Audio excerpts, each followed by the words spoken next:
Hello दोस्तों, हरियाणा कौशल रोजगार निगम में एक से अधिक पोस्ट भरने के नुकसान। जी हां दोस्तों, जिसे देखे कौशल रोजगार निगम में कोई वैकेंसी आई, फटक से पोस्ट अप्लाई कर दी, फटक दे ही पोस्ट अप्लाई कर दी। जी हां दोस्तों, मैं आपको एक इन्फॉर्मेशन दे देना चाहता हूं। अगर कौशल रोजगार निगम में आपने एक से अधिक वैकेंसी के फॉर्म फिल किए हैं तो आपको होने वाले हैं ये नुकसान। और हाँ, एक प्रोसेस, एक तरीका बताऊंगा जिससे मैं कौशल रोजगार निगम में एक से अधिक अगर आप पोस्ट अप्लाई करोगे उससे आपको कोई भी नुकसान नहीं होगा। जी हां दोस्तों, उसके अलावा मैं आपको एक बताना चाहता हूं, कौशल रोजगार निगम की नई पॉलिसी में अमेंडमेंट हो चुका है, बदलाव हो चुका है। सिलेक्शन प्रोसेस एक नया लेटर जिसके अंदर अब सुधार कर दिए गए हैं, नियम बदल दिए गए हैं, जो भी दिखाऊंगा लाइव प्रूफ के साथ दिखाऊंगा। और कौशल रोजगार निगम में कम नंबर वालों का भी होगा सिलेक्शन, वो भी मैं लाइव प्रूफ के साथ। रेगुलर नोटिफिकेशन के लिए चैनल को सब्सक्राइब कर लीजिए। व्हाट्सएप ग्रुप, टेलीग्राम ग्रुप का लिंक डिस्क्रिप्शन में है, आप उसे भी फटाफट से ज्वाइन कर लीजिए। सबसे पहले आपको सर्च करना है HKRN। जैसे ही आप HKRN सर्च करोगे उसके बाद आपके सामने कुछ ऐसा इंटरफेस होगा, उसके बाद आपके सामने ऐसा इंटरफेस। लेकिन हाँ, सबसे पहले मैं आपको दिखाना हूं यहां जॉब्स एंड एडवर्टाइजमेंट पर। जैसे ही मैं आप इसको दिखाऊंगा, आप यहां देखिए दोस्तों, यहां पर अलग अलग प्रकार के ये जो 16 प्रकार के पोस्ट जो आई हुई है, वैकेंसी आई हुई है। आप इनके फॉर्म फिल करने से पहले मेरी एक जरूरी इंफॉर्मेशन देख लीजिए।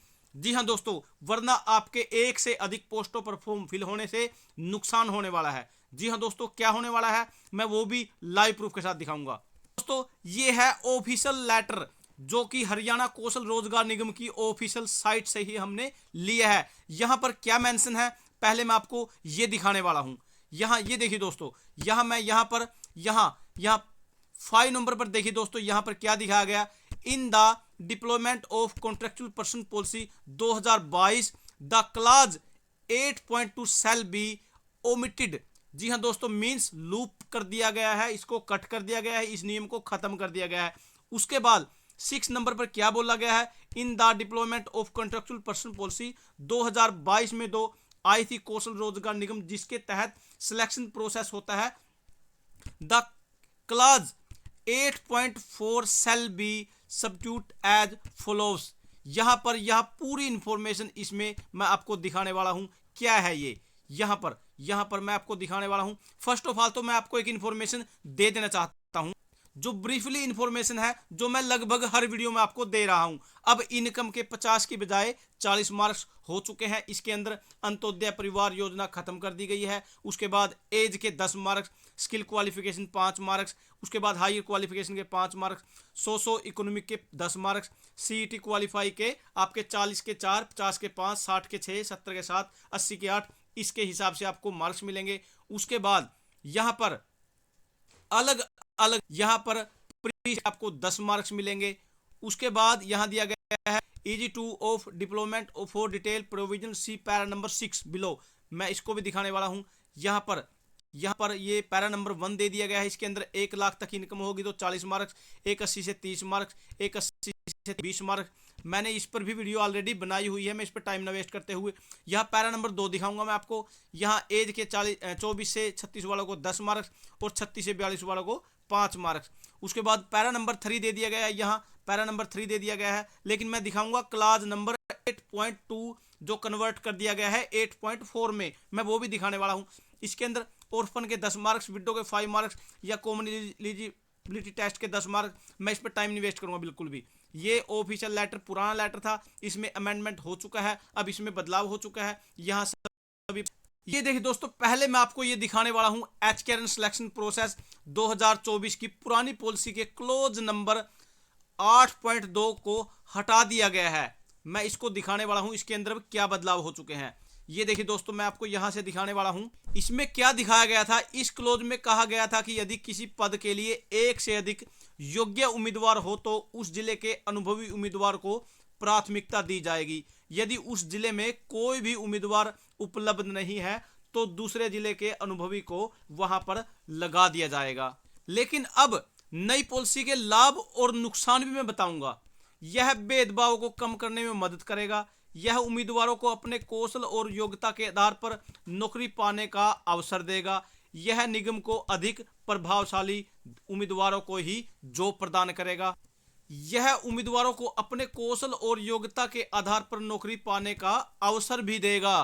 और इसमें निष्कर्ष में क्या दिखाया गया था, हरियाणा कौशल रोजगार निगम द्वारा क्लोज नंबर जो 8.2 हटाना एक सकारात्मक कदम है। यह भेदभाव को कम करने और अधिक प्रतिभाशाली उम्मीदवारों को नियुक्त करने में मदद करेगा।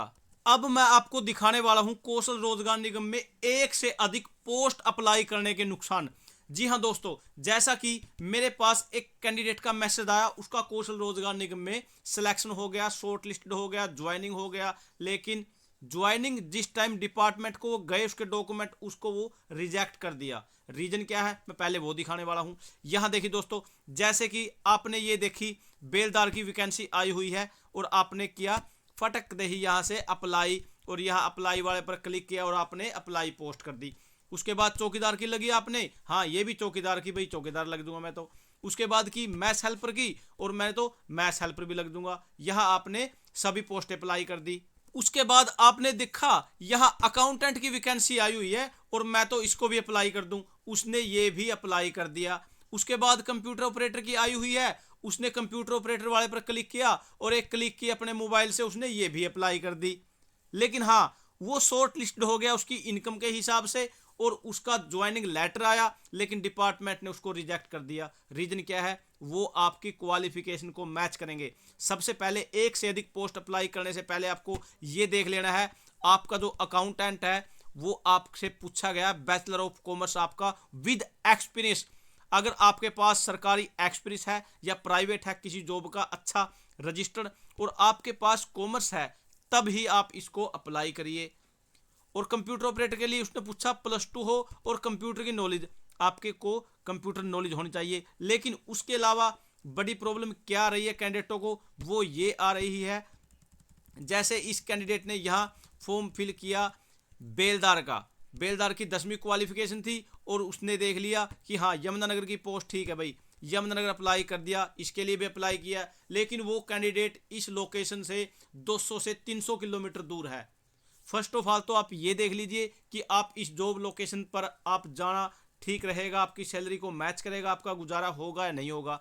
उसके बाद आपको अपनी क्वालिफिकेशन भी मैच कर लेनी है, आपकी क्वालिफिकेशन क्या है। क्वालिफिकेशन ओके है और आपकी जॉब लोकेशन भी परफेक्ट है तो आपको शॉर्ट लिस्ट कर लिया जाएगा। अगर इसमें शॉर्ट लिस्ट मान लीजिए किसी दूसरी वैकेंसी के लिए आपको यहाँ नीचे मान लीजिए उसने होम्योपैथी की पोस्ट अप्लाई कर दी और पलवल उसकी जॉब आ गई जो कि वो करना नहीं चाहता, ना ही उसकी क्वालिफिकेशन है, क्वालिफिकेशन भी नहीं है और जॉब भी नहीं करना चाहता, तो ऐसे में वो शॉर्ट लिस्ट कैंडिडेट वहाँ ऐसे ही 1 महीना 2 महीने 3 महीने 4 महीने वैसे ही पेंडिंग में पड़ा रहेगा, जिससे उसके नेक्स्ट ज्वाइन लेटर आने के चांसेस भी कम हो जाएंगे या न के बराबर हो जाएंगे।